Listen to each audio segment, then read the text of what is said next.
Bom, pessoal, bom dia. Primeiramente, sejam todos bem-vindos. Satisfação recebê-los aqui, satisfação poder participar do terceiro MDS, participar aqui da Praça de Boas Práticas e poder contribuir para a programação com o programa Caixa Melhores Práticas em Gestão Local e com o projeto Bolsão Áudio União. Bem, meu nome é Rafael Galeazzi, eu sou gerente executivo da Caixa Econômica Federal, trabalho na vice-presidência de governo, mais especificamente na gerência nacional que lida com as filiais de governo da Caixa e sou responsável pelo programa Caixa Melhores Práticas em Gestão Local. É um programa que foi criado em 1999, é um programa inspirado no programa de Melhores Práticas e Lideranças Locais da ONU Habitat e a gente funciona em ciclos bienais. Então o programa Caixa Melhores Práticas está indo para a 9ª edição agora, ciclo 2015-2016, e a gente tem 2 anos bem definidos nesse biênio. Um ano é o ano da premiação, onde a gente tem por objetivo buscar projetos, identificar projetos, selecionar projetos e premiar projetos que tenham sido desenvolvidos com o apoio da Caixa e que tenham gerado resultado efetivo na melhoria da qualidade de vida da população, certo? A cada biênio, nos últimos ciclos, a gente vem premiando 20 casos de sucesso e no ano seguinte ao ano da premiação, a gente trabalha com uma divulgação e fomento à reaplicação desses projetos. Então, no momento que os projetos foram premiados e ganharam a chancela da Caixa, eles ganham ampla divulgação e, da mesma forma, a gente tem o interesse, tem o intuito de divulgar ao máximo e fomentar que esses projetos sejam reaplicados. São experiências reconhecidamente de sucesso que já levaram efetivamente melhoria na qualidade de vida da população e muitas vezes um território tem uma situação, problema semelhante e aí não precisa reinventar a roda, pega uma experiência, pega já uma boa prática reconhecida para poder reaplicá-la naquela localidade. Com esse intuito, a gente fez a proposta de participação no evento trazendo o projeto Bolsão Áudio União. E aqui, para poder falar, temos a representação de mais um colega Caixa, que atuou diretamente com o projeto, e da Coab Curitiba. Então, nesses termos, eu passo a palavra para o nosso colega Luiz Alfredo, técnico social da Caixa em Curitiba, que acompanhou de perto o projeto, para poder fazer a introdução da explanação que será realizada na sequência. Bom dia para todos, mais uma vez, sejam bem-vindos. Obrigado, Rafael. Obrigado, Rafael, pela introdução, pelo contexto, né?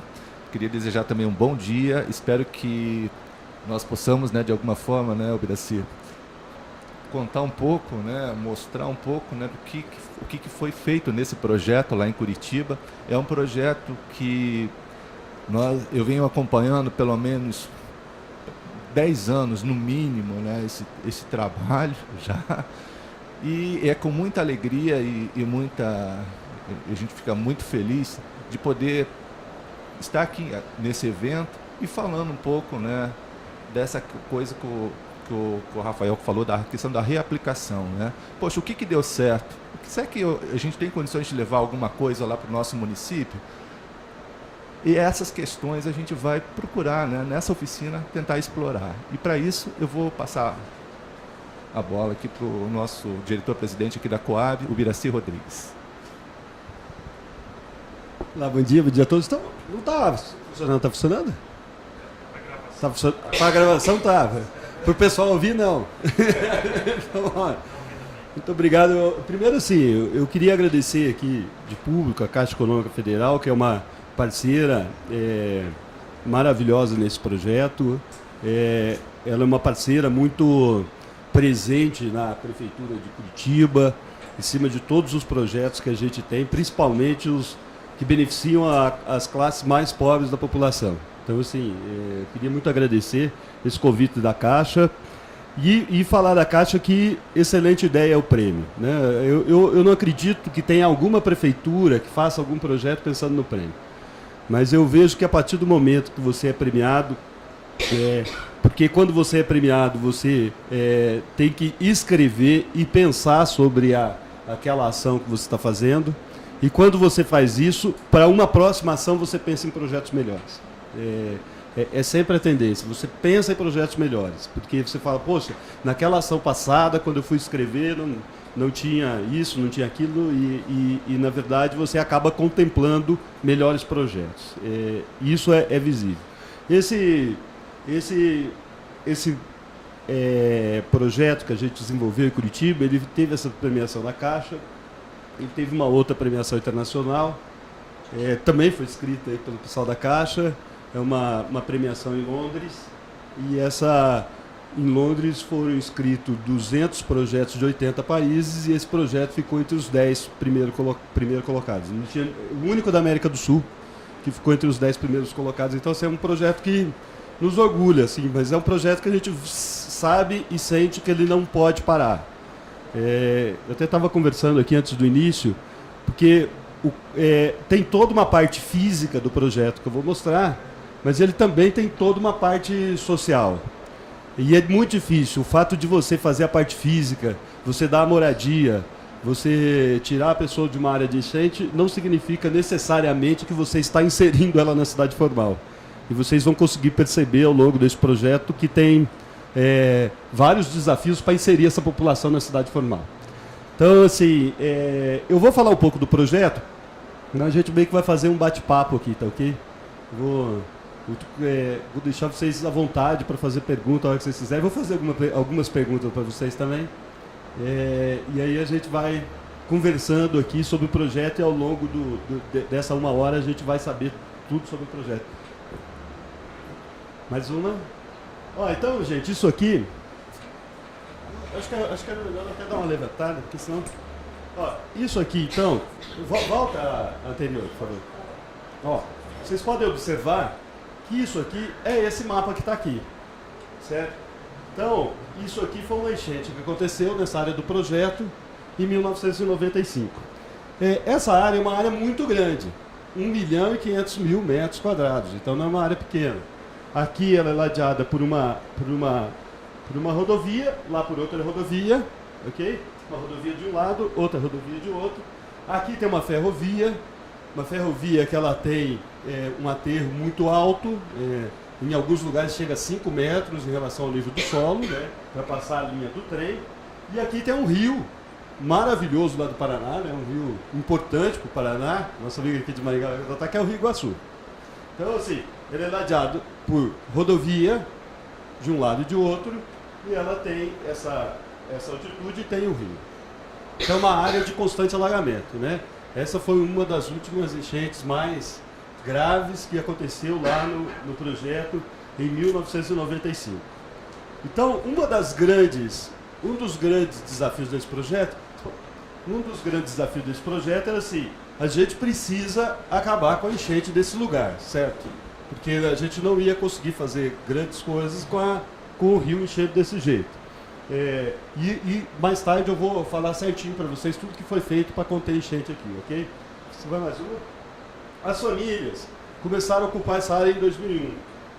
E é isso aqui que vocês estão vendo. Então, esse lugar era composto de vários lugares com cavas, algumas fabricadas por extração de areia, as pessoas extraíam areia, outros lugares extraíam argila para cerâmica, e ficaram essas cavas que foram feitas pelo ser humano. Só que as pessoas não tinha casa, sem lugar para pagar aluguel, então elas começaram a se instalar na beira dessas cavas. Que é isso aqui que vocês estão vendo. Essa é a situação desse projeto no ano de 2001, ok? Olha, e essa ocupação, ela cresceu de uma maneira muito rápida, né? Mais rápida que... Aliás, a ocupação irregular de Curitiba, gente, é um troço que cresce. A gente está com uma nova lá agora, que em 2 anos ela saiu de 10 famílias para 1.400 famílias, né? Só para vocês terem uma ideia. Então, assim, a ocupação irregular ela cresce de uma maneira muito... É engraçado, os imóveis valorizam, os aluguéis valorizam, as pessoas ficam sentando de morar, e é a solução que sobra, certo? Aí, vamos lá. Primeira pergunta para vocês. Em Curitiba, no ano que foi escolhido esse projeto, a gente tinha 260 áreas de ocupação irregular. 260 áreas de ocupação irregular. Como é que vocês acham que a gente fez para escolher esse lugar e não outro? Vamos lá, um chute. Tinha mais risco. Como é que é? Alto, médio, baixo. Porque tem risco, você falou que são 260, mas tem uns que tem mais risco. Mais risco, menos risco. Então foi exatamente isso que a gente fez. A gente fez. Porque eu sou lá de Petrópolis, área de risco. Então, é exatamente isso que você fez, né? A gente pegou essas áreas, pegou as áreas que estavam apresentando uma maior vulnerabilidade, a gente ranqueou essas áreas e com esse ranking foi que fez com que a gente escolhesse essa área aqui. Uma outra pergunta para vocês. Para a gente fazer uma intervenção aqui, vocês... Pode voltar um pouquinho? Mais uma. Mais uma. Vocês viram que a gente tem um grande entrave aqui, que eu acho que é a entrave de todas as prefeituras que estão aqui, que é o entrave ambiental. Né? Hoje, para você conseguir uma licença ambiental, uma autorização do meio ambiente para fazer, é muito complicado. Como é que vocês acham que a gente conseguiu licença ambiental para a gente atuar nesse lugar? Porque embora tenha as famílias ocupando, essa outra área que eu falei para vocês, que saiu rapidamente de 10 famílias para 1.400, hoje o grande entrave para eu poder atuar nessa área é a licença ambiental. Eu não consigo licença ambiental para atuar nessa área. Embora tenha 1.400 famílias na Moreira da Ramos. Então é o seguinte, nessa área, como é que vocês acham que a gente conseguiu licença ambiental?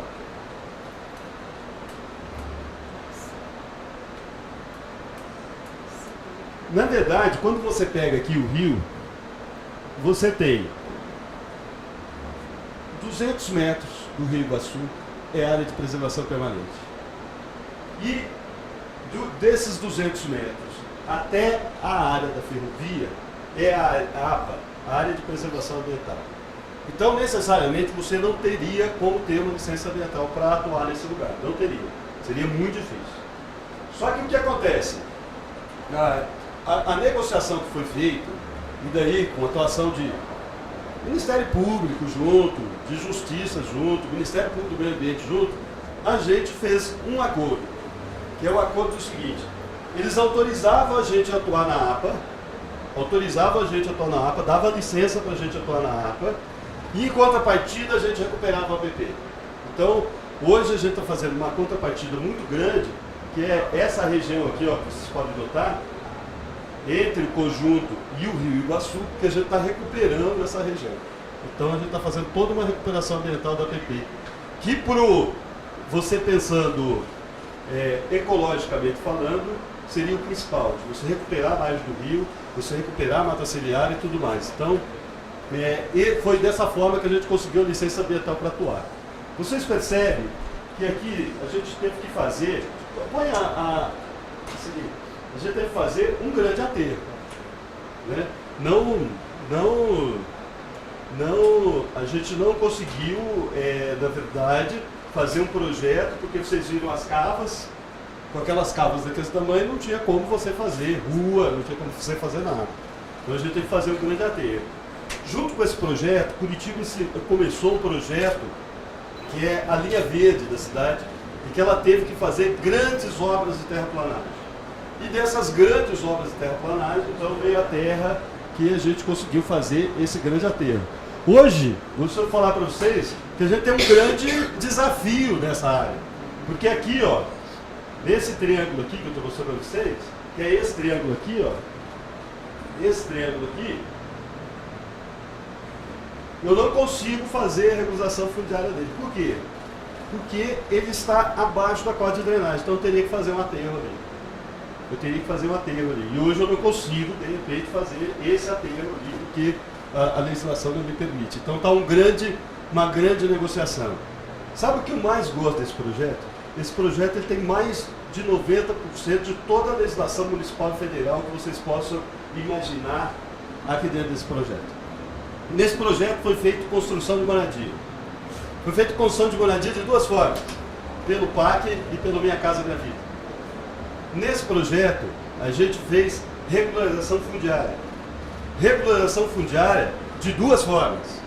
Regularização fundiária em cima de terreno privado ocupado irregularmente e regularização fundiária em cima de terreno público ocupado irregularmente. Então, as duas modalidades de regularização fundiária a gente fez. Então, a gente usou recurso aqui de vários ministérios diferentes, né? A gente usou do Ministério das Cidades, a gente usou do Ministério do Esporte, a gente usou do Ministério da Educação, a gente usou recursos do governo estadual e do governo federal. Então, assim, é uma parceria muito forte e muito grande dentro desse projeto, ok?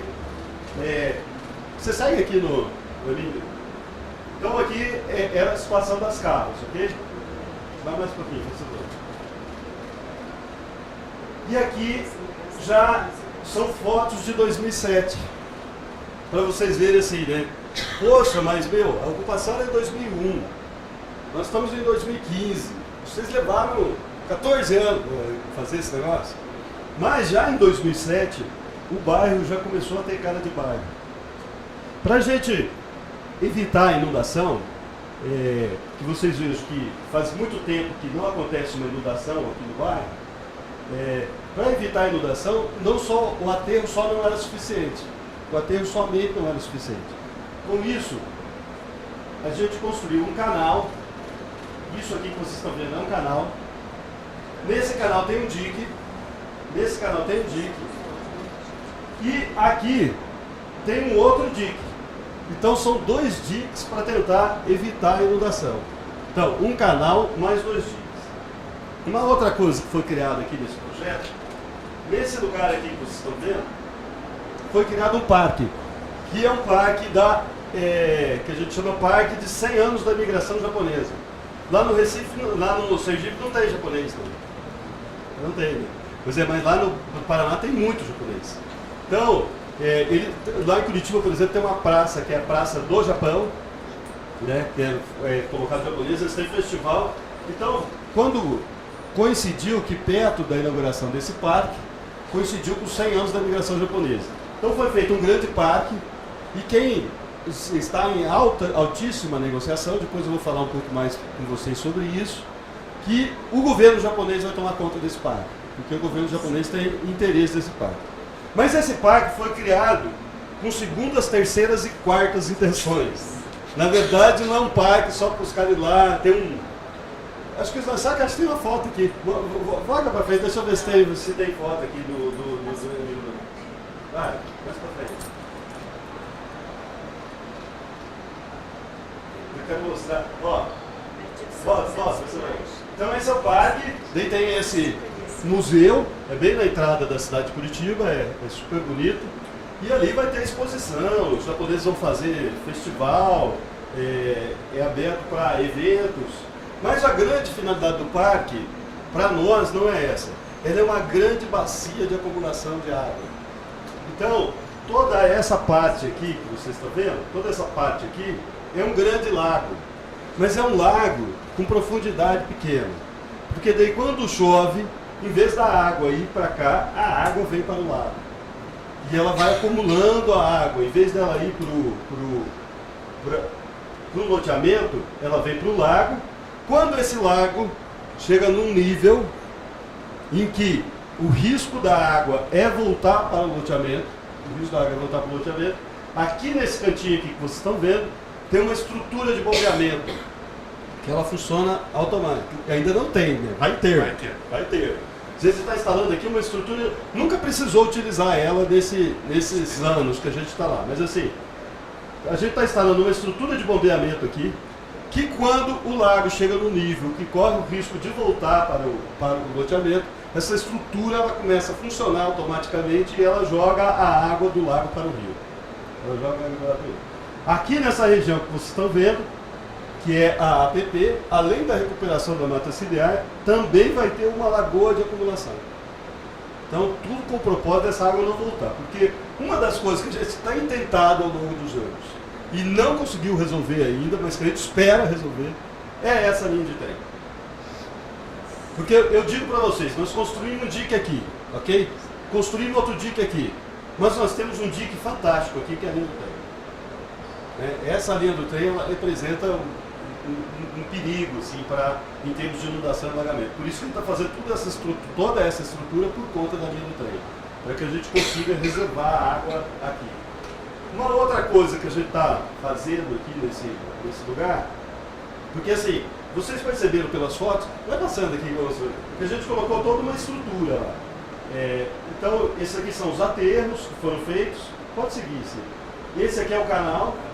Ah, não, esse aqui é o rio. Peraí, volta um pouquinho, quero mostrar. Esse aqui é o rio. O canal foi feito aqui. Nessa região aqui foi feito o canal. Aqui tem um dique e aqui tem outro dique. Pode seguir. Aqui já são construção de casas, né? Para quem morava naquela casa na beira do rio. Aqui a gente conseguiu um negócio muito fantástico aqui, que muita gente que trabalha com os programas do governo federal vai falar, meu Deus, como é que vocês conseguiram isso? Porque como a gente trouxe a comunidade para trabalhar junto com a gente na elaboração desse projeto, precisava ter aqui casas de 1, 2 e 3 dormitórios. Qual que é o padrão do governo federal, gente? De casa? 2. O governo federal só deixa fazer casa de 2 dormitórios. Não adianta vir com um projeto de casa de 3 ou de casa de 1, que assim não ganha, é casa de 2. E aqui a gente conseguiu, então, que o governo federal nos autorizasse a fazer várias tipologias, 1, 2 e 3 dormitórios. A gente colocou creche, né? Isso aqui é uma creche muito boa que tem lá, muito grande, muito boa, dentro do terreno público. A gente está projetado mais 2 creches lá para esse mesmo bairro, tem mais 2 creches que devem começar a obra agora. Eu acho que até o final desse ano começa a obra das outras 3. Esse aqui é o Portal do Futuro, que a gente chama. Portal do Futuro, com ginásio de esportes, com academias e com piscina aquecida coberta. Porque em Curitiba, se a piscina não for coberta, aquecida não adianta que não vai usar.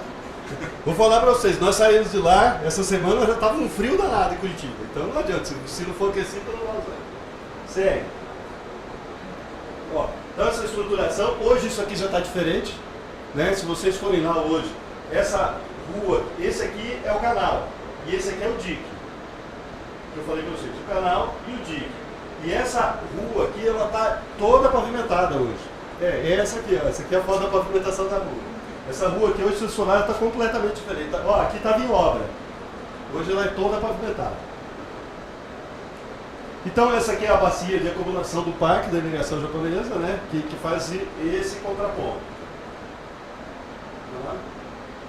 E aí assim, hoje o bairro não tem nenhuma cava daquela que vocês viram. Nenhuma. Hoje o bairro tem uma estrutura comercial muito grande. São 3.144 famílias que vivem nesse bairro. 3.144 famílias. Ela tem ruas estritamente comercial. Né? Hoje, quase 45% das famílias já tem titulação de terra. Porque quando você vai fazer a regularização fundiária, quando é terreno público, você consegue tocar com uma certa tranquilidade. No terreno privado é muito difícil. Né? A proprietária da terra lá, ela sempre fica criando empecilhos para a gente poder fazer a regulação fundiária. Como a prefeitura está sem dinheiro para desapropriar, a gente tem tentado negociar com ela ao longo do tempo para que a gente consiga fazer essas intervenções. Aí, gente, o seguinte, quais são os grandes desafios? Como é que você insere essa população com essa barreira da linha de ferro? Para vocês terem uma ideia, esses dias eu estava discutindo um projeto que é o seguinte, tem crianças que têm que vir numa escola do lado de cá. Essas crianças atravessam a linha. Para você poder fazer uma passarela, fica muito caro. Porque essa passarela tem que ser altíssima. Porque ela tem que passar desses 2, 3 metros e o trem tem que passar por baixo dela. Então, são desafios. Como é que você insere essa população? A gente está fazendo um trabalho juntando todas as secretarias municipais que têm interesse nesse bairro. Então, esse trabalho é o seguinte, a gente está trazendo a Secretaria de Esporte e Lazer para poder trabalhar com essas crianças aqui. Esse bairro já foi muito violento. As pessoas morriam lá com uma certa facilidade. Eu me lembro a primeira vez que eu estava na quadra e eu fui visitar esse bairro.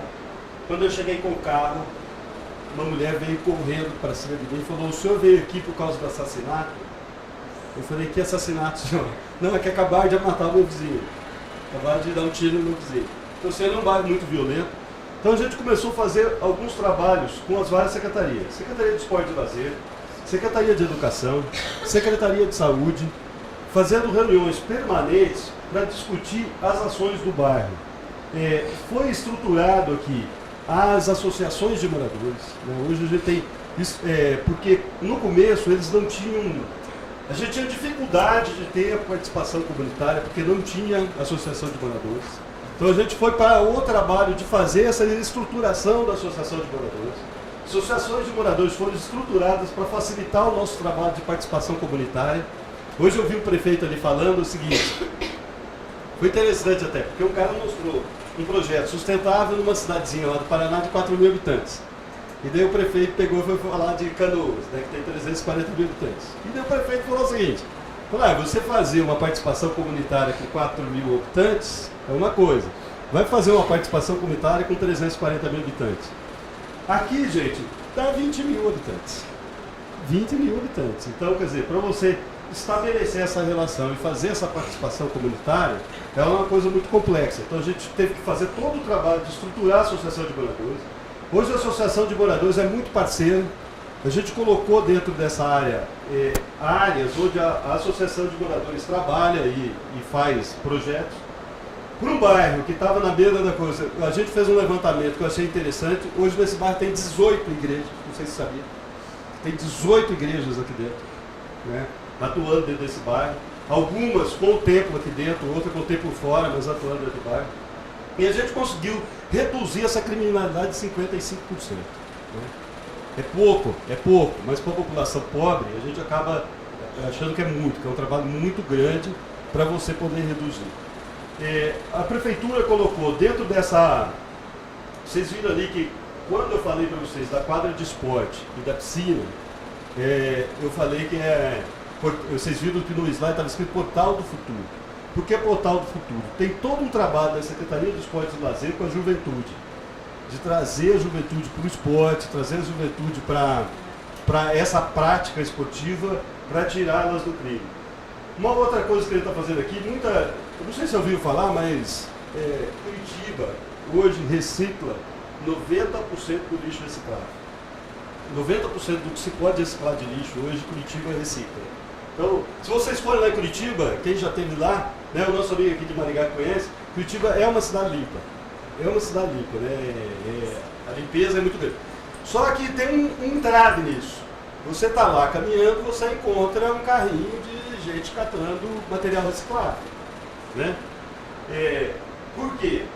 Apesar de Curitiba ter um programa antigo, que é o lixo, da população mesmo separar o lixo, e ela tem uma coleta seletiva de lixo, a própria prefeitura tratar esse lixo, e esse programa é muito antigo, é um dos primeiros do Brasil, mas esse trabalho que ela faz só consegue atingir 25% do lixo reciclado.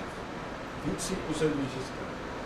Dos 25%, para chegar nos 90%, quem faz é o carinha individual, é o catador individual. Então é ele que vai buscar esse lixo e fazer. Aqui nesse bairro, tem muita gente que vive disso. Tem muita, mas muita gente, não é pouco. Para melhorar um pouco o bairro, porque quando você vai num bairro típico... Alguém que já foi num bairro que tem muito catador de lixo reciclado? Como é que é? Como é que é o bairro? Hã? Não, e aí a sujeira é por toda parte. O cara recicla o lixo na frente da casa dele. Né? Então, para melhorar essa situação do bairro, a gente instalou aqui um barracão que é o Eco Cidadão, né? Lá na cidade de vocês deve ter também. Só 2 cooperativas. Só? Não, lá em Curitiba tem muito barracão de Eco Cidadão. Que daí a gente instala aqui e as pessoas vêm e reciclam o lixo dentro do Eco Cidadão. Então, ele não faz a reciclagem dentro da casa dele, ele vai dentro do barracão e faz dentro do barracão. Então, aqui a gente tem um barracão Eco Cidadão, a gente vai construir mais um, porque tem muita gente aqui que vive de... Hã? Você tem as baias separadas para cada pessoa, é isso? Esse espaço... Você quer falar um pouco, explica um pouquinho aqui do Eco Cidadão. O Eco Cidadão trabalha em forma de cooperativa, então tanto o coletor pode trazer seu lixo, como as empresas também doam. Eles trabalham com a separação em esteiras, né? E o trabalho ele é contabilizado de forma individual e o recebimento também. É bem interessante assim, o projeto, porque as famílias não ficam tão expostas na rua, muitas delas nem precisam sair para coletar, algumas, né, tem esse... Armazenando na sua própria casa, né? Isso, para não armazenar dentro da própria casa. E ele tem vários bairros, né, Paroli, bairros que tem que tem coletores, tem a presença desses ecocidadãos. Pois é, mas o desafio é muito grande, de você convencer a pessoa a deixar de reciclar na casa para ir para o barracão. Não é um desafio muito fácil, né? E até porque, assim, muitas vezes quando ele se enquadra na regra do ecocidadão, ele, por exemplo, quando ele recicla o lixo, ele pega aquela reciclagem, ele vende e transforma em dinheiro no mesmo dia. Quando ele vai para o barracão, não, ele vai ter que esperar alguns dias para poder receber. Então, essa é a maior dificuldade que a gente tem de convencimento das pessoas deles irem para o barracão ecocidadão. Entendeu? Uma outra coisa que a gente está fazendo de lixo lá, e a gente vai instalar uma estação aqui, nesse bairro. A gente está até fazendo, a gente tem aquela situação que eu falei para vocês de tentar melhorar o projeto. Curitiba tem trabalhado com o que a gente chama de estação de sustentabilidade. Então, essa estação de sustentabilidade a gente vai instalar no bairro. Como é que funciona a estação de sustentabilidade? A prefeitura não faz mais coleta residencial de lixo quando ela instala a estação de sustentabilidade, né? Hoje eu acho que é o grande desafio da maioria dos municípios em matéria de lixo, essa coleta residencial, porque ela é cara, é muito cara, fica muito caro. Então, como é que funciona a estação de sustentabilidade? Você instala, é um container onde a pessoa separa o lixo. Então, você, na verdade, a pessoa vem com o lixinho de casa e coloca ali separado. Quem recolhe o lixo da estação de sustentabilidade é uma cooperativa de catador. Então, não é a prefeitura. Então, a prefeitura tem o trabalho de instalar, fazer a instalação da estação de sustentabilidade. Aí a pessoa física vem e coloca ali separa o lixo e coloca ali. Quem recolhe é uma cooperativa de catador. Né? A nossa proposta é instalar uma estação aqui, do que a gente chama de estação completa. No bairro que a gente instalou, em um mês, a cooperativa juntou 1,5 tonelada de lixo reciclável. Em um mês. Então, assim, a gente tem uma esperança muito grande nesse projeto. E a gente está querendo fazer essa estação de sustentabilidade nos bairros mais pobres, porque é o seguinte, essa estação que eu te falei, que juntou um lixo e meio, é no bairro classe média, né? Boa Vista, que é classe média. Classe média. Que daí as pessoas estão mais condicionadas, educativas. Quando você pega o pessoal da classe da renda mais baixa, você tem uma certa dificuldade de fazer isso. Para a gente instalar aqui, a gente vai fazer um programa, a ideia é a gente fazer um programa de recompensa. Qual é a ideia do programa de recompensa? O cara vai entregar o lixo, conforme ele for juntando uma quantidade X de lixo que ele entrega, a gente troca por, já existe em Curitiba, a gente só vai ampliar, a gente troca por uma coisa chamada câmbio verde. Porque lá a gente tem armazém da família. Armazém da família. Aí o cara recebe um vale que ele vai lá nesse câmbio, que ele vai lá e troca por frutas e verduras. Uma outra coisa que a gente tem feito é de poder, que a gente está estudando para fazer, é de poder trocar por passagem de ônibus. Então, assim, conforme a quantidade de lixo a gente converte isso em passagem de ônibus e troca passagem de ônibus. Então, assim, a gente está querendo instalar uma estação e fazer com que as pessoas façam esse papel da reciclagem. Ok? Uma outra coisa que vai acontecer aqui nesse bairro, que é uma coisa muito importante, eu diria, porque, gente, o trabalho ele é permanente, não tem jeito. Se o senhor der a casa para o cara e não for dando assistência para ele, não vai servir para nada. Então a gente tem um trabalho permanente dentro desse bairro, como vocês podem notar. Né? Assim, eu estava pensando numa frase para falar isso para vocês, e daí eu estava correndo hoje ali no parque, tinha um cara correndo com a camisa, que é aquela camisa que tinha aquela frase do Eduardo Campos. Jamais vamos desistir do Brasil, um negócio assim. Então a gente jamais vai desistir desse bairro. O projeto que a gente está fazendo agora, que esperemos, né, se a Caixa ajudar, né, Rafael? Porque o projeto está lá para ser analisado, já tem recurso do governo federal. Curitiba vai construir um grande centro de convenções, porque Curitiba hoje não tem um centro de convenções que seja do governo municipal. Esse centro de convenções vai ser construído aqui. Bem nesse lugar aqui que eu estou dizendo para vocês. Então, assim, a gente fez vários estudos aqui, porque é o seguinte, gente, aqui, quando você chega no Rio Iguaçu, aqui, Desse outro lado do Rio Grande do Sul já é outro município, é São José dos Pinhais. São José dos Pinhais é o teu aeroporto. Então você construindo um centro de convenções aqui, quer dizer, você vai ter toda uma integração desse centro de convenções com o bairro, você vai ter a integração do centro de convenções com o parque da imigração japonesa, que eu falei para vocês que está aqui, e ele fica muito fácil de você fazer alça de acesso, porque aqui, como é uma avenida grande, que vai para o aeroporto, é só você fazer as alças de acesso e você joga a população que vem para o centro de convenções. A nossa esperança é que esse centro de convenções ele vai possibilitar um upgrade desse bairro, né? Porque é o seguinte, vocês viram que as casas estavam do lado das casas. Hoje já não existe isso mais. Hoje a maioria das ruas lá são pavimentadas. Quem tinha casa mais ou menos recebeu regularização fundiária. Quem não tinha recebeu uma casa nova e a gente reassentou. E agora, com o centro de convenções, isso vai dar um upgrade. E com o governo japonês junto, a gente acredita que vai dar um... Sabe, que a gente vai entrar com esse bairro num novo patamar. Num novo patamar. Que é esse esforço todo de tentar incluir essas pessoas na vida formal da cidade. Uma outra coisa que a gente está falando, que vai acontecer aqui não aparece, mas tem essa via aqui que vai para o aeroporto, ela é uma via que ela está altamente congestionada. Principalmente quando você está perto de final de semana, feriado, porque essa via aqui vai dar... Alguém aqui já foi nas praias de Santa Catarina? Quem que já foi nas praias de Santa Catarina? Você? Foi agora? Quem não foi, vá, viu? Que eu vou dizer para vocês, tem um pedacinho do paraíso em Santa Catarina, né? Florianópolis, Bobos, Bovino, Jurerê Internacional.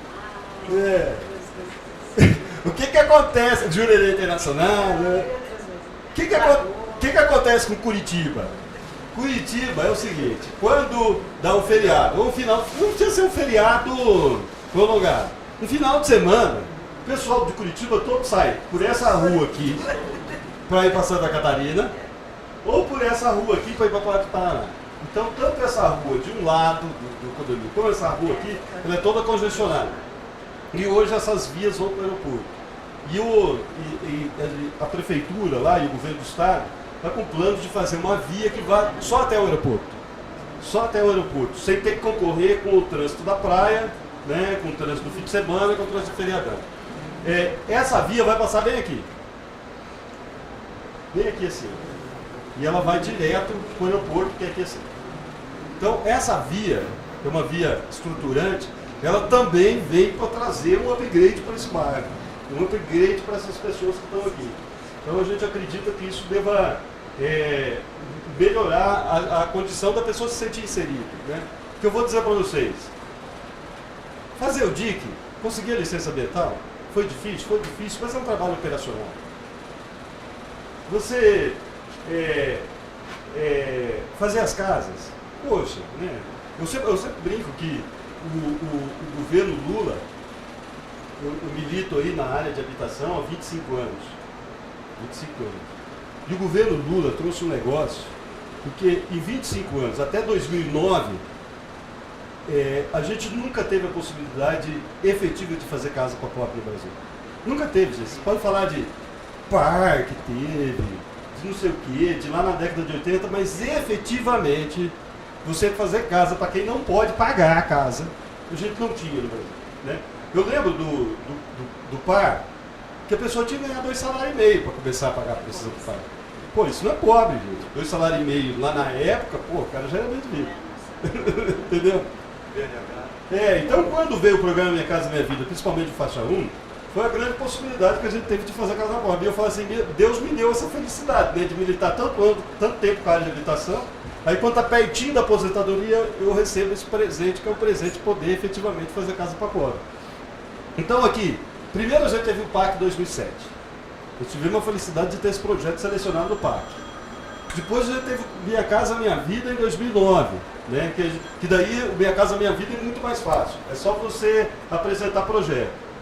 Poxa, as escolas e o posto de saúde e a quadra poliesportiva, essa parte física, você negocia com o governo federal e traz essa questão do governo federal para cá. E as pessoas, né,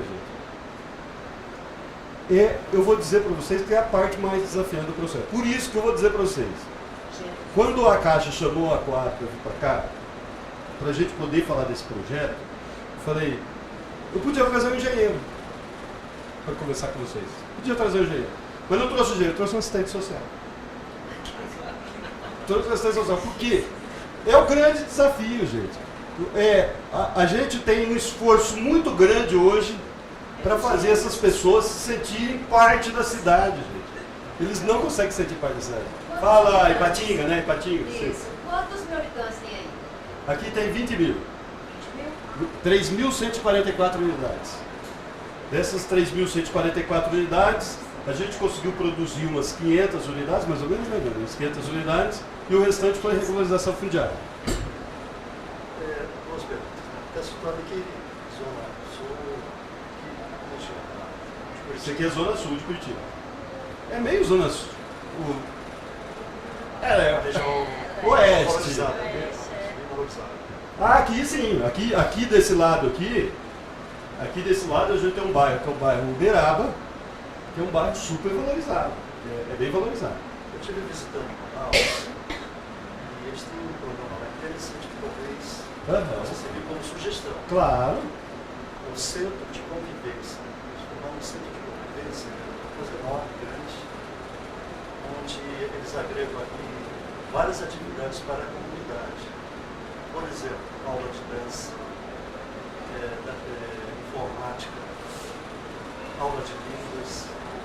E toda sexta-feira, um salão enorme que tem lá na estrutura, tem o momento da dança da comunidade, né?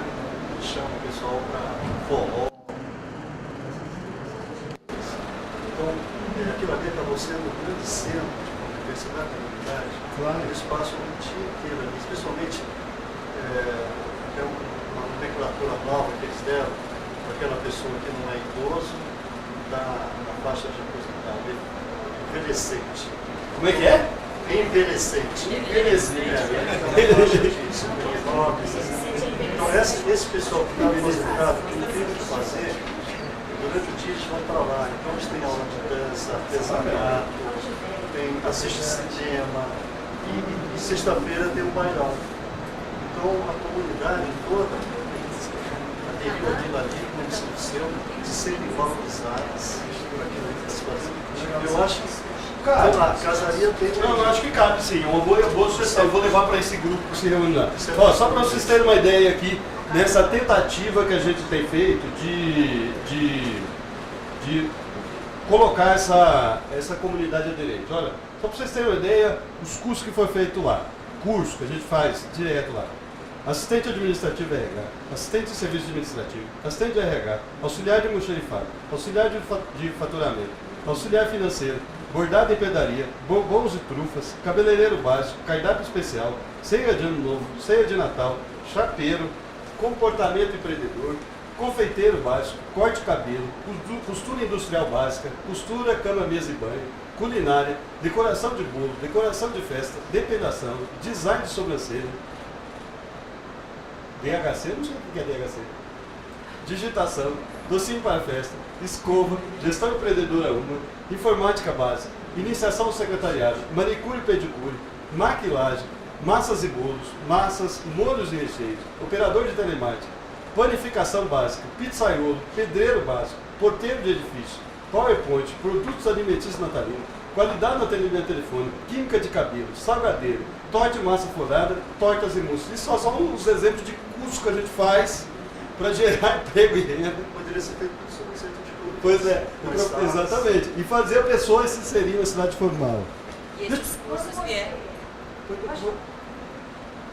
Não, vai lá. Quando você fala em termos de educação, aí você falou nas creches, né? Isso. E o ensino fundamental, Ah, você também possui umas escolas? Desculpe. A gente tem uma escola municipal aqui já. A outra, infelizmente, eles têm que fazer essa travessa que eu estou te falando. Mas a gente já está com o projeto pronto de mais uma escola municipal e de uma escola estadual. Então, a gente acredita aí que nos próximos 3 anos a gente vai ter mais uma escola municipal e mais uma escola estadual aqui. Certo, porque para 20 mil pessoas, né? Não, e aqui tem unidade básica de saúde, a gente tem aquele CRAS de atendimento social. É que eu comecei a falar e eu fui pelas fotos e acabei não expandido, mas a gente tem todo esse tipo de assistência aqui, de escola e tal, ônibus, né? O governo japonês, deixa eu contar para vocês que eu tive que rir, mas tudo bem, né? Mas, não sei se a gente vai fazer, mas o governo japonês, porque é o seguinte, o governo japonês, quando ele assumir, para ele assumir esse parque da imigração japonesa, ele fez uma série de condicionantes. Mas assim, a gente estava com uma dificuldade muito grande de, por incrível que pareça, né? A gente estava com uma dificuldade muito grande de convencê-los a tomar conta do parque. A gente estava com uma dificuldade muito grande. O que sensibilizou os japoneses? A possibilidade deles atuarem na comunidade. Que a gente pensou que ia ser um grande entrave, vai querer atuar na comunidade. O que fez com que os japoneses se incentivassem é a possibilidade deles atuarem na comunidade. Mas os japoneses vieram com uma ideia que é o seguinte: eles querem que a gente faça, aproveitando o Rio Iguaçu e aproveitando esse canal, que a gente faça uma linha fluvial para esse povo, ligando essa BR e essa BR. Aí então vamos conversar com os japoneses qual que é a ideia, né, de você fazer essa ligação fluvial. Ele falou, não, olha, você faz o seguinte, aqui você faz um lugar para o cara deixar a bicicleta dele, ele deixa ali amarradinha, bonitinha, pega o barco e vai para casa. No outro dia ele pega o barco, volta, pega a bicicleta dele e vai trabalhar. E aí eu falei, gente, vamos pensar melhor nisso, para ver se vai funcionar, porque de repente, né, um volume de recurso igual esse, para você aplicar nessa linha fluvial, você poderia trazer outros recursos mais eminentes para a comunidade. Por exemplo, eu falei para vocês que a gente está com uma grande dificuldade aqui, porque é o seguinte, a Secretaria do Meio Ambiente diz o seguinte, Bira, eu não vou autorizar você a aterrar aqui, ok? Então, não tem aterro. Só que a legislação municipal não me permite aprovar um loteamento abaixo da cota de drenagem. Então eu estou com entrave entre dois órgãos municipais, né? Uma secretaria dizendo, você não pode fazer abaixo da cota de drenagem, e o outro dizendo, eu não vou autorizar você a fazer aterro. Aí o meio ambiente sugere que a gente faça aqui casas sob pilotis, né? Que são casas elevadas. Que é o seguinte, está sugerindo que a prefeitura aprove esse loteamento, contanto que a gente destrua as casas que estão lá, não vai ser fácil, a gente tire as famílias que estão lá e faça a casa delas sob pilotis. Por quê? Ele falou, o negócio é o seguinte, se você aterrar, ele falou, como é que o secretário do Meio Ambiente fala? Ele fala assim, não é o rio que invade a casa da gente, a gente que invadiu o lugar onde era do rio. Então, a gente vai ver, se eu aterrar, eu tiro o lugar por onde o rio tinha que passar. Tá? Se eu construir a casa sob pilotis, eu vou deixar o espaço por onde o rio deveria passar. Então quando alagar, se alagar, né, porque ali faz tempo que não alaga, mas se alagar, o rio vai ficar embaixo da casa e não vai danificar nada. Né? E daí o rio vai embora e o cara pode usar ali, né, aquele lugar. Tá? Então, que é uma grande discussão e um grande desafio. Né? Vamos construir ou não vamos construir casas sob pilotis para poder fazer a regularização dessa área. Uma outra pergunta para vocês. Por que é que a gente optou em fazer todo... Vocês viram que é um projeto muito grande. Está dando muito trabalho, porque é aquele negócio, a gente não vai desistir jamais desse lugar. Por que então... amigo, mostra lá aquele que tem o pessoal nas cabas. Volta, isso, vai voltando. Vai voltando.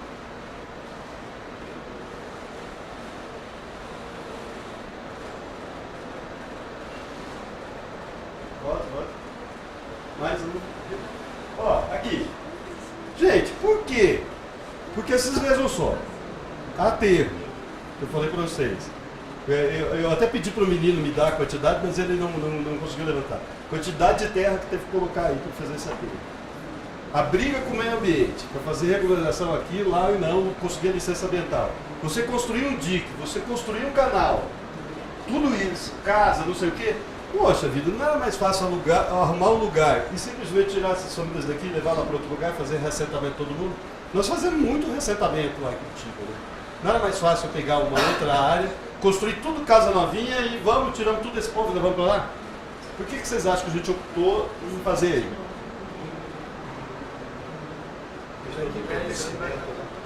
Pertencimento. Oi? A questão do pertencimento, ele se sente que pertence àquele lugar, você tira dali, ele já não se acostuma. Nós estamos com esse problema lá, né? Um bairro chamado Santa Felicidade, que foi feito. O Santa Felicidade de Curitiba é um super bairro. Mas é um lugar pobre. Aí a prefeitura construiu casa em outro lugar, tirou as pessoas dali e levou para lá. Elas não gostaram de voltar. Então, vai o senso de pertencimento daquele lugar. na verdade, são as duas coisas que vocês falaram ajudaram a gente. Tanto a que você falou como a que você falou. A de pertencimento, que é claro, as famílias dificilmente se acostumaram a outro lugar. Algumas delas, quando a gente chegou, já estavam com a vidinha ali estruturada e tal. Então a gente pensou em, peraí, vamos tentar manter a família no lugar onde ela está, nos laços onde ela está. Eles, apesar de, nessa época aqui, não ter equipamento público, mas eles já usavam a rede pública aqui do entorno, a escola dos filhos já estava ali no entorno e tudo mais. Então esse pertencimento é uma das coisas que fez com que a gente... E é uma dificuldade que a gente tem lá em outros empreendimentos, quando a gente reassenta, e aí a gente tem que ficar cuidando, feito um leão do lugar, para o cara não voltar. O cara mora num barraco desse aqui, ó. Aí você leva o cara para uma casa novinha, não sei o quê, só que é do outro lado da cidade. Aí deu tempo, ele quer voltar lá. Aí nós ficamos vigiando a área que a gente tirou lá, feito leão, para o cara não voltar lá. E isso que você falou também é correto. Porque é o seguinte, quando você desocupa uma área dessa, se você não faz imediatamente um projeto nessa área, um projeto de recuperação, se você não começa a tomar conta dessa área, pouquíssimo tempo de novo você mesmo está invadindo.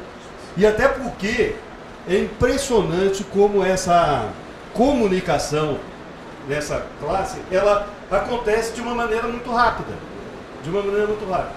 Porque é o seguinte, a partir do momento que eu tirar a família daqui, o cara, muitas vezes até parente dele, falou, não, vai lá, invade lá onde eu estava, porque depois vem a prefeitura e vai arrumar uma outra casa para você. Não é isso? Depois a prefeitura vem, arruma outra casa, então vai lá e invade. Então, as duas questões fizeram a gente batalhar para fazer nessa área. Uma é essa questão do pertencimento e outra. Esses que vocês estão vendo aqui, que está pintadinho diferente, são famílias que infelizmente a gente vai ter que retirar dessa área. Talvez para as próprias, a gente está construindo mais uma quantidade de casas aqui, ou para essas casas que a gente está fazendo aqui, por casa fora. Porque, infelizmente, eles estão dentro da área da linha do trem. E a gente vai ter que tirar essas famílias aqui. Essa aqui não tem condições, vai ter que tirar. As lá de cima a gente já tirou. A gente tem uma teoria lá que quando a gente... porque das duas, uma, ou você tira e você faz um projeto e recupera, ou você tira a família e você deixa o entulho da casa que você desmanchou lá. A gente tem essa prática lá. A gente deixa o entulho lá sujo para ninguém ocupar novamente até a gente conseguir um projeto que faça. Mas não sei a prefeitura de vocês, mas a prefeitura de Curitiba. A prefeitura de Curitiba, gente, a gente demora um ano para fazer uma licitação. Não sei se é de vocês conseguem fazer uma rápida, mas nossa Por aí. é um ano. Você não consegue sair do outro lado, cara. Não, é inferno. Então, assim, poxa vida. E o programa Minha Casa Minha Vida do governo federal, ele é um programa rápido, porque ele é um programa privado. Então, na maioria das vezes, das terras que a gente tem usado lá, não precisa de licitação. Então, vai lá o empresário, o dono do terreno, apresenta o projeto dos meninos aqui na Caixa, eles aprovam, contrata, constrói a casa. Construiu a casa está pronta. E aí você não tem um projeto para recuperar aquela área, você não tem uma licitação e aquela área fica lá, correndo o risco de ser ocupada. A gente faz tipo leão mesmo. Claro. A origem do nome, desculpa se você falou no início, mas eu Vou te falar então. A origem do nome é muito chique. Sério. Não, eu vi áudio. Áudio União. Primeiro o seguinte, os caras colocaram bolsão assim, num determinado momento, a Coab ela teve que juntar, porque os projetos do governo federal, eles prescreviam uma quantidade mínima de famílias. Então, por exemplo, se você fosse fazer só para uma comunidadezinha, você não conseguia atingir o número de família. Então, lá em Curitiba, o que foi feito? A gente ampliou a poligonal do projeto, que daí você atingia mais famílias, chegava no que o governo federal fazia, e a gente dava o nome daquela área toda de bolsão. Então, essa é a filosofia de Curitiba, que a gente faz essa questão do bolsão para atingir mais famílias. O primeiro que surgiu o nome foi União, porque eles acharam chique por causa do trem. Então, assim, vamos dar o nome aqui por causa do trem, que era a União, antes de ser a América Latina Logística, tinha lá uma União de Trem. Então, assim, eles deram o nome de União por causa do trem, que eles achavam chique. A outra área ficou muito entorpecida e começou a pensar no nome, que nome nós vamos dar e tal. E aqui em São José dos Pinhais tem a fábrica da Audi, do carro. Então o Audi é por causa do carro.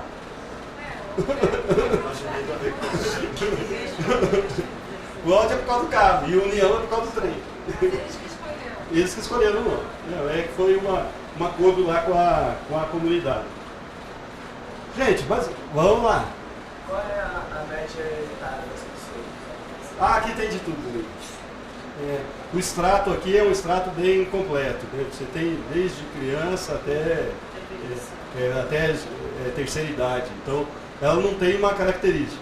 A característica que a gente tem aqui muito forte é a renda familiar. Né? É tudo renda ali entre 1 e 3 salários. Então, a renda familiar é o extrato mais correto da gente fazer aqui do que de fazer com faixa etária. Né? A faixa etária não dá um extrato muito que a gente tem todos. Você falou que tem um pessoal que trabalha, comecei pela cooperativa, Isso. mas e os demais? Pessoas que Não, aqui- construção civil, Aqui a gente tem aqui a gente tem vários tipos de profissão. A gente tem muita gente, porque a partir do momento, se vocês olharem aqui, ó, vocês vão ver que tem uma rua mais grossinha. Essa rua é uma rua principal lá. Essa rua é um comércio muito forte. Isso aqui virou um bairro, gente, um bairro normal, assim. Então é uma rua comercial muito forte. Então muita gente trabalha no bairro, mas a maioria das pessoas trabalham fora, em empresas de Curitiba, volta de trabalho normal. Eu acho que hoje a quantidade de catador em relação ao restante que tem trabalho formal, tranquilo, é muito pequeno. Muito pequeno. Mas o catador, ele dá aquela impressão ruim para o bairro quando ele faz a reciclagem dentro da casa dele. Né? Então ele dá aquela sensação de pobreza, ele aumenta a sensação de pobreza. E muitas vezes não é, porque a gente tem catador lá que está bem de vida, assim, sabe? Então, mas a sensação de pobreza é muito grande. Né? É uma tristeza. Tem bairro que a gente entrega e que não tem barracão de reciclagem perto, que se passa lá depois de um mês está cheio de lixo na frente das casas. Então, assim, é um trabalho muito árduo esse, né? Sabe que eu passei muito, a partir do momento que eu assumi a presidência da Coab, eu passei a considerar muito essa profissão de assistente social, sabe? Porque, cara, eu vou te falar, não é uma tarefa muito fácil. É essa de você tentar mudar o comportamento das pessoas. É uma engenharia social. É uma engenharia social. E é contra qualquer teoria de modificação de comportamento. Que a gente tenta mudar, mas assim, é diferente de qualquer teoria. Se você for ver a teoria de mudança de comportamento, tudo que a gente faz na assistência social é diferente disso. Mas a gente tenta no convencimento. E aí a equipe de assistência... Você acredita que a equipe de assistência social da Coab é maior que a de engenheiro? É maior que a de engenheiro. Parabéns. agora O trabalho técnico social que recebeu o projeto. Sim, tudo dentro do script, né? Tudo Desde investigado aqui pelos nossos amigos da Caixa, que foi a grande parceira aí. Na verdade, a Caixa ela é uma parceiraça muito forte nossa lá, né? Como eu falei no começo. E assim, a gente tem uma afinidade muito forte com a Caixa. Tanto que o menino do Banco do Brasil foi embora, né? Agora posso falar à vontade, mas assim, uma vez ele tentou fazer um projeto no Banco do Brasil, mas ele não tinha afinidade. E até você criar a afinidade que a gente tem hoje com a Caixa Econômica, então assim, a gente discute muito o trabalho técnico-social, ele é feito a 4 mãos e ele vai junto, é uma parceria muito boa. o projeto que foi apresentado aqui, as práticas foram como esse, é o todo disso aqui. Foi isso todo. Vocês receberam da Caixa um prêmio, um dinheiro também. Não, um troféu. Recebeu um troféu. E o reconhecimento. O internacional não recebeu nem um diploma. Né? Não é. Nem o diploma não veio. Olha, você foi premiado por botar na parede. Só falou assim, olha, vocês... Parabéns. Mas eu vou dizer para vocês, gente, é um trabalho que não para. É um trabalho que não para com essas comunidades. Você sabe que eu trabalhava com casa própria e eu achava o seguinte, cara que eu entregava, porque eu trabalho pouca casa própria, né? Que eu falei para vocês, só a partir de 2009 que a gente verdadeiramente conseguiu trabalhar com casa própria. E você tinha a ilusão que você entregava a casa para o cara, estava resolvido o problema dele, né? E a gente demorou tempo de saber que isso não resolve o problema da pessoa, e ele tem outras questões. Ira, deixa eu aproveitar aqui também, né? Eu queria fazer uma colocação. Isso tudo que a gente já viveu e que vai viver ainda, né, trabalhando com espaços assim na cidade, né, dessa natureza. Ok. Assim, se a gente fosse começar, por exemplo, lá no município, lá na ponta, hoje, né, a gente tem uma situação mais ou menos similar a essa, né? Nós temos algumas áreas de ocupação irregular, né? Áreas onde, de alguma maneira, né, o poder público tem dificuldades de ter mecanismos para proibir determinadas ocupações e tudo. Poxa, se eu fosse começar lá no meu município hoje um projeto, por exemplo, dessa envergadura, disso tudo que vocês, de alguma forma, construíram junto com a população, essas alternativas, pensando todas essas questões que você muito bem colocou hoje aqui pra gente, assim, da experiência de vocês, o que vocês fariam de diferente? Até assim, a gente tem coisas que a gente faz, né, pensando que é o melhor, né, e nem sempre o melhor a gente consegue aquele resultado, né? As lições aprendidas, né? E assim, a partir daí a gente pensa outras coisas, né? E essas outras coisas de repente dão um resultado tão bacana, né? É a evolução, né? Essa questão do aprimoramento, como você falou, né, agora há pouco, né? O que a gente pode melhorar ainda mais esse projeto? Então, se a gente fosse assim, conversar aqui com esse grupo aqui hoje, né? Lá no meu município, o que de repente você poderia talvez contar pra gente que a gente pudesse começar? Olha, gente, a primeira coisa que eu faria diferente, sério, eu pensaria mais em segurança. Já num primeiro momento. Você pensar segurança pública já no primeiro momento. Esse projeto. Esse projeto, assim, a segurança ela aconteceu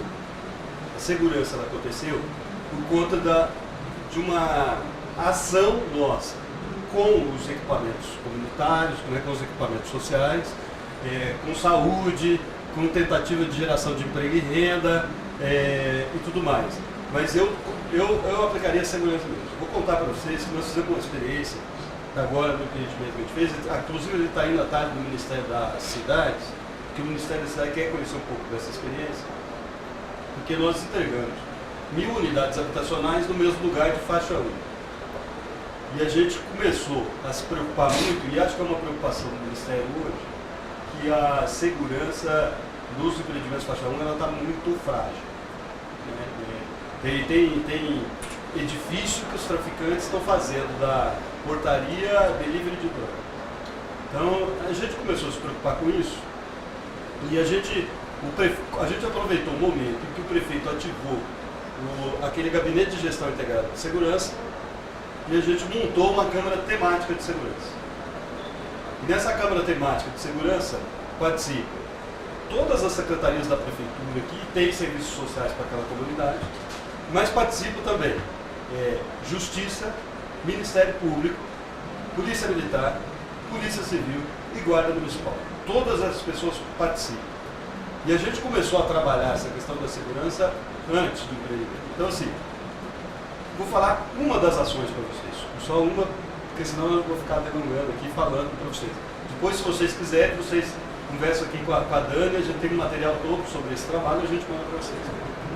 Mas a questão é o seguinte. Uma das ações, por exemplo, a gente ia fazer um reassentamento de uma população que vivia às margens lá do rio. Tinha lá umas 100 famílias, a gente ia reassentar uma barraca. O que a gente fez? A gente pegou o CPF de todas essas pessoas, a gente passou para a Polícia Civil, eles fizeram o pente fino nesse CPF. E todas as pessoas que tinham mandado de prisão, eles foram e prenderam antes da gente fazer o reassentamento. Quando a gente reassentou uma parte do pessoal, dos delinquentes, a gente já tinha retirado de circulação. Mas tem algumas coisas muito legais, que é palestra da Polícia Militar, palestra da Polícia Civil, que são coisas que normalmente num trabalho técnico social ele não faz. Sabe? De explicar como é que você faz uma denúncia anônima, como é que você faz, sabe? Para vocês terem ideia, nós prendemos traficantes dentro do conjunto, por denúncia anônima. A gente prendeu gente que tinha armas pesadas dentro do conjunto, por denúncia anônima. Então, assim, eu acho que uma coisa que eu pensaria diferente, porque a sensação de segurança, a gente tem notado nesse empreendimento, que assim, não sei se ele é mais seguro que os outros. Você entendeu? A gente ainda não tem base estatística para afirmar isso. Mas assim, a sensação que as pessoas têm com a segurança, e você conseguir o comprometimento dessas áreas de segurança antes das pessoas entrarem no conjunto, ela ajuda a fixar a pessoa no conjunto. Ela ajuda a fixar a pessoa no lugar. Então eu acho que uma das coisas que a gente faria diferente desse processo de aprendizado que a gente teve é essa. Oi, querido. Posso falar? Claro. Não, eu queria falar. Vai, Maricá. Não, é que você está certíssimo. Nesse aspecto desse empreendimento que envolve a questão de pessoas, casas, indústria, etc., acho que a segurança realmente é um aspecto muito importante. Mas em outros projetos, eu diria que seria importante a participação efetiva na construção desse projeto, a comunidade participar, como se fosse algo de interesse deles, e junto com os gestores. Porque assim, não é o meu câmera que falou, em certa ocasião, quando foi entrevistado, uma frase que não me sai da cabeça como eu falei. Quando perguntaram para ele o que ele pensava de política pública, ele falou uma frase que é a seguinte: política pública não deve ser feita para o povo, mas com o povo. Dessa forma, ele tem mais chance de dar certo. Então, por exemplo, eu desenvolvo um projeto social que partiu como uma ânsia, então, junto ao governo, ao gestor público, a vontade popular, e hoje está dando certo, que é um projeto Horta Comunitária, ganhador até de prêmios e tudo mais. Então, eu acho que assim também, associando isso que você falou, que o projeto social vai mexer com a comunidade, seria interessante ela não partir de cima para baixo, mas partir da vontade deles também, olhar eles, ter um diálogo com eles, para verificar e alternar as suas intenções, aí eu acho que dá mais certo.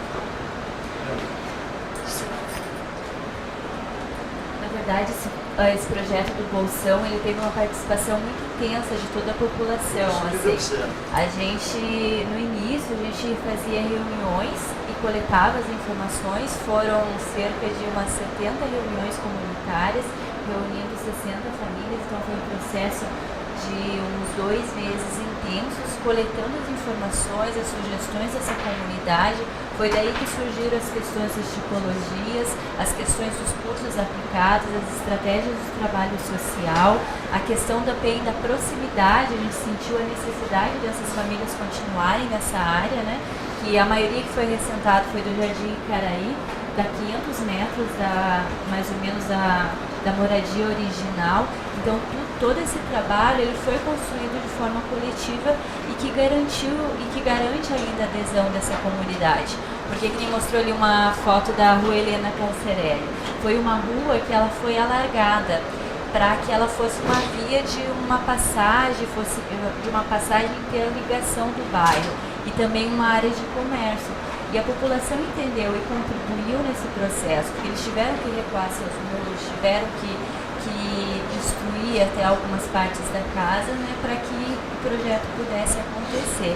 Nessa parte da segurança, dos Aroeiras em Buias, a gente envolve os moradores, envolveu no processo de divulgação das informações, e a gente trabalha com um grupo dos síndicos e conselheiros no fortalecimento da gestão condominial e também para as questões relacionadas à violência.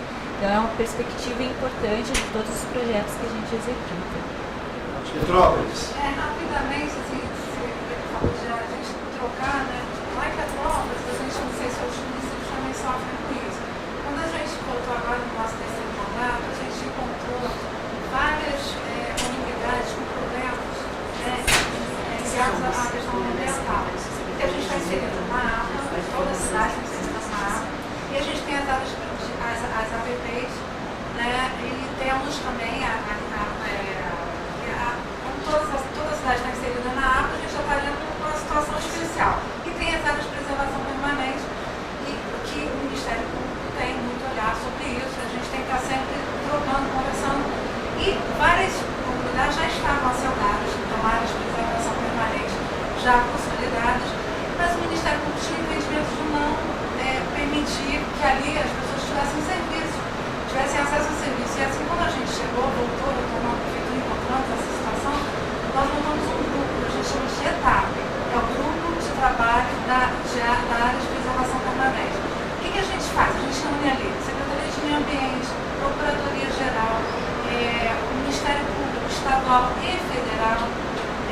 aquela área era uma área de preservação permanente, mas não foi ocupada ontem.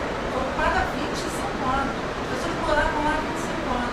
Então, se a gente puder deixar essa contribuição, os municípios que tiverem essa dificuldade, eu acho que é uma maneira, um caminho para a gente resolver rápido, né, o problema das pessoas. Você olha que é fluide, as pessoas que para a gente às vezes parece pouco, mas que para elas é fundamental, que é acesso a um serviço de saúde, que é acesso à coleta do lixo, né, e acesso fundamental à energia, à água, né, que a gente tem que pensar muito. Então, fica como sugestão para as cidades que têm esses problemas. Tá certo. Obrigado. Fala, querida. Então, eu sou a Maria Angélica e a Beth é a minha secretária da Secretaria de Desenvolvimento e Assistência Social do município de Guarujá, São Paulo. Guarujá? Guarujá. E assim, gostei muito da explanação. Eu só queria trazer uma contribuição pequena. Claro. A nossa realidade já é diferente. Tem linha de trem e tudo mais. Na praia, inclusive tem lá um pouco de cidade, né? Que tem que manejar as pessoas do lugar que é ponto para o Parque da Montanha. Então está dentro da caixa, enfim. Mas não é disso que eu vou falar. Tem um projeto que é um projeto muito bacana de algumas famílias que moravam na Palafita em cima do rio Acaraú. Foi removida parte dessas famílias agora para um empreendimento que foi feito em Mutirão. E na construção dessas casas, ficou apartamentos bonitos, umas casas bonitas também. Mas o que a gente percebe também na questão do assentamento, dos novos assentamentos? Lá, nesses lugares, eles têm tudo, digamos assim, de graça. Não paga-se nada, nem luz, nem água, nem nada. O gato mia de dia e de noite. Gato é a criação clandestina. De TV a cabo, TV, enfim. Tem tudo, internet tem tudo. Você entra no barraquinho, tecnologia avançada de última geração, porque também não paga nada. Enfim, quando muda, como vai custear aqueles encargos? Tem toda aquela, né, tem que se preocupar. Então foi feito uma parceria com outros empreendimentos, por exemplo, o Consulado da Mulher, que é a Consul e a Brastem, mais outros empreendimentos junto com a Prefeitura. A nossa prefeita concedeu, então, um espaço de uma terra ao lado do empreendimento habitacional. E foi construído lá um local de fomento à economia, né? No caso, foi a lavanderia solidária, Lavapate. Muito interessante. Por que eu estou trazendo isso? Porque se essas mulheres elas não precisam sair para outro lugar e ficar muito mais próximo dos seus filhos. Também a questão da violência ali é interessante, é muito acentuada. Os meninos que vai assaltar o ônibus, enfim, que já tem alguns históricos de violência. E lá, então, foi feita toda uma capacitação para elas, para saber como lidar, lavar roupa. E não é fácil uma coisa você lavar dentro de casa, outra coisa você lavar para o seu cliente. E desde couro, tirar a mancha, qualquer tipo de mancha, lavar tapete e tudo mais. Então é um empreendimento super legal. Nós somos apaixonados, né, Beth? Porque é muito bom. E elas se sentem assim felizes, porque tem esse aporte todo. E fizemos uma construção sobrado. Em cima vai ser o espaço gastronômico, lá vai ter vários cursos na questão da gastronomia. Embaixo a lavanderia. Legal. E eu acho que assim a nossa prefeita começou então a entender. Todos os outros empreendimentos habitacionais, por isso que eu gostaria de contribuir, fosse feito esse espaço. Não precisa ser exatamente na lavanderia. Uma lavanderia pode ser um espaço gastronômico, pode ser um espaço de costura, pode ser um espaço de convivência ou também de estética, né? Enfim, uma bicicletaria, alguma coisa para homens também, né, que pudesse estar, porque eu sinto que nem todo mundo vai estar no trabalho formal. Claro. E essa questão mesmo de economia solidária, que está dentro dessa rede, né, da economia solidária, é muito interessante a partir destes estudos. Claro. Além de ter pertencimento, está tudo para você na sua casa, você está ali trabalhando e ganhando. E qual é a nossa dificuldade agora, né, Beth? É levar, então, fazer a divulgação do trabalho. Nós não temos ainda, elas têm máquinas domésticas, então elas não podem pegar, por exemplo, um hotel, porque tem que ser uma máquina industrial, é grande e é muito cara. Então não temos isso. Então tem várias máquinas, tudo isso máquinas domésticas, de secar, de lavar, galandra, para passar lençóis, passar cortinas, enfim. Mas ainda não podemos pegar o pé. Nós temos ali da Baixada Santista o maior número de leitos hoteleiros. Então, nosso sonho aí é ter a máquina industrial para poder pegar esses hotéis. Nós vamos pegar. Então, elas têm lá um triciclo para entregar na porta dele, chique. E pode ligar, né? Então é super legal. Eu queria fazer uma consideração, mas antes eu queria fazer uma pergunta para o consulado da mulher. Secretário. Eu queria fazer uma perguntinha. Você no início colocou essa resistência deles saírem daquele local, onde eles tinham até alta tecnologia mais gratuita, né? Essa resistência em ir, né? Vocês deslocarem esse pessoal com mais qualidade de vida e tudo. Essa resistência, depois disso tudo, né? Você me falou que foi feito um projeto voltado para a mulher lá, né? Citou alguma coisa, mas não tinha nada para os homens, né? Assim, o projeto lá de emprego e renda. Nesse grupo não, tem sim. um homem. Tem um homem. Foi feito para não, todos. eu estou dizendo assim, porque você falou assim, foram deslocados dessa área lá de Palafita do Porto, de algum local, para um lugar mais decente, é isso? Tá, de moradia. Agora eu lhe pergunto, essa resistência deles permaneceu Não. em querer voltar para lá? Não. Ninguém Não quis mais, voltar para lá? Não. Veja bem, isso talvez tenha sido o resultado de uma coisa que ontem eu conversava com você. Nós, enquanto poder público, né, a gente tem muita mania de projetar as coisas em gabinete, né? Por isso que todo mundo tem um projeto falido no seu município. Todo mundo tem um projeto falido no seu município. Porque foi projetado em gabinete, foi pensado pelas pessoas, né? Não houve envolvimento, automaticamente não houve comprometimento da sociedade, que era quem deveria, entendeu? A partir da hora que o governo proporciona, né? Concretiza, é ela quem dá conta, é ela que tem que gerir, é ela que tem que cuidar, né? Talvez vocês tenham tido esse sucesso todo em função disso, de envolver a comunidade e fazer com que a comunidade se comprometa, né? Não só se empolgue com a coisa, mas se comprometa em zelar, em dar continuidade a tudo aquilo. Porque o governo, na verdade, é todo mundo, né? Nós apenas somos o pensante, porque é impossível botar todo mundo, né, para direcionar uma coisa só, né? Então é muito voltado para isso. Nós temos no meu município, lá do estado do Pará, né, uma área de manguezais que está sendo habitada, que vem sendo habitada durante algum tempo. Hoje nós temos pouquíssimas famílias. Na verdade, nós temos dentro dessa área 32 famílias. Mas assim, toda a área do poder público do município chegavam lá, encontravam resistência, a assistência social chegou lá, encontrou resistência, então voltou e não sei o quê. O Conselho, eu sou secretário de Saúde. O Conselho de Saúde então resolveu se posicionar devido à grande problemática das nossas visitas, tanto do Saúde da Família, né, e quanto as periódicas, as rotineiras que é agentes comunitários e os agentes de endemia. Eles mesmos chegaram no Conselho e pediram para o Conselho se posicionar na questão da insalubridade deles. Não adiantava a gente pagar 10% para eles se a gente jogava eles lá dentro daquele lugar, entendeu? Que não ia pagar aqueles 10%, não pagaria o tratamento deles, entendeu? E não recompensaria a saúde. Então, assim, a partir dessa ideia, né, começou-se a pensar nisso aí. Então, envolvemos todas as secretarias, a gente fazer um planejamento. Todo esse planejamento, porque tem que dar um direcionamento. Porque se a gente chegar lá e for ouvi-los, eles vão dizer logo que não, como foi encontrado pelas outras e morreu ali. Não, se faz um planejamento em cima dos pontos fortes e fracos de tudo isso, e a partir daí a gente senta a comunidade, apresenta e eles modelam isso, né, dentro da sua cultura, dentro da sua realidade. Porque o grande problema é esse, né, quando você usa etnocentrismo, que foi uma preocupação, eu não peguei no início, né, o etnocentrismo japonês.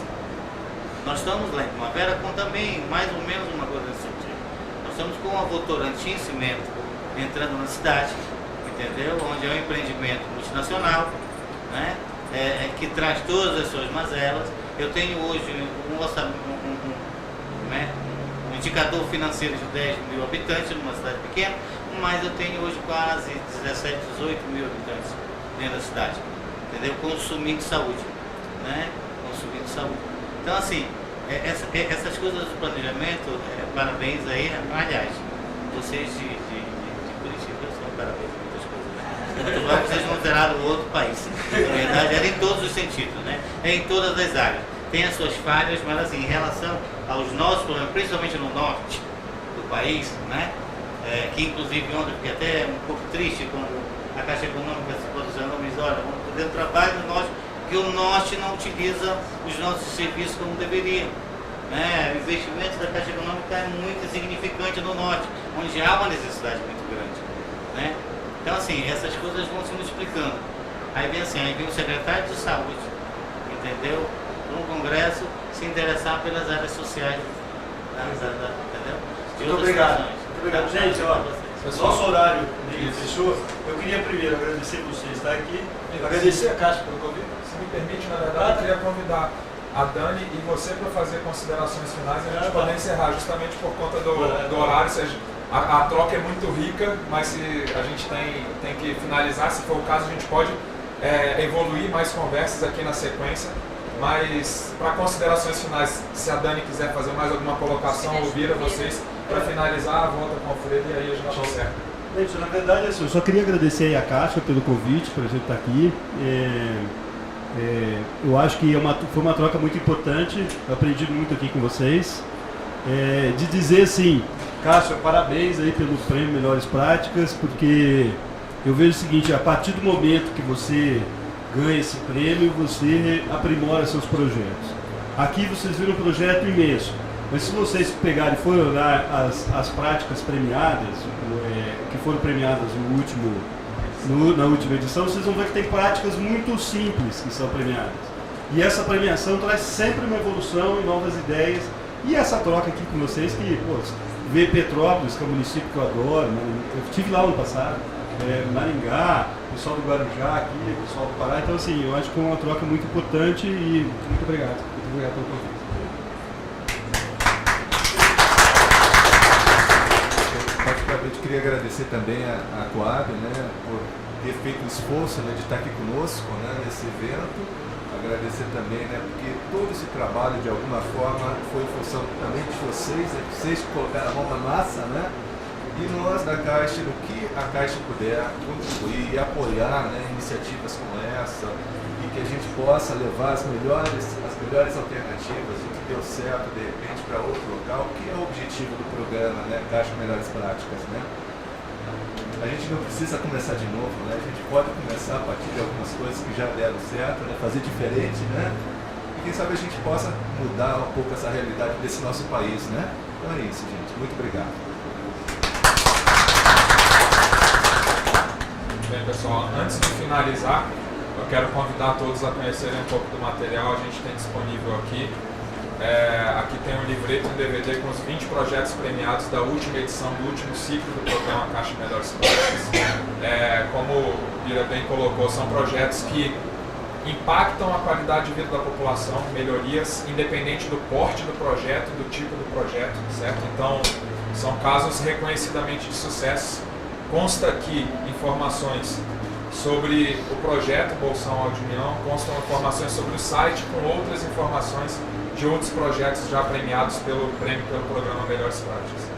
Bem, essa troca realmente é muito rica. Agradecer a presença de vocês, agradecer a presença do Luiz Alfredo, representando aqui a filial da Caixa de Curitiba, e agradecer e principalmente parabenizar a Daniele e o Biraci pelo trabalho realizado lá, que, enfim, poder efetivamente levar a melhoria da qualidade de vida da população e em evolução, porque o território é vivo, a dinâmica é viva, e à medida que se vencem muitos desafios, e ficou nítido que muitos desafios foram vencidos, outros vão surgindo, e acho que é a grande beleza do trabalho que vem sendo desenvolvido, poder dar sequência para o trabalho, continuidade e aprimoramento contínuo, tá certo? Então, parabéns pelo trabalho realizado e a gente está aqui à disposição para poder falar um pouco mais. Esse ano é ano de premiação, abriremos inscrições do programa Melhores Práticas, do Prêmio Melhores Práticas em maio. Ao final do ano teremos mais 20 projetos premiados e assim o ciclo se renova, ok? Obrigado a todos, uma boa tarde para todos.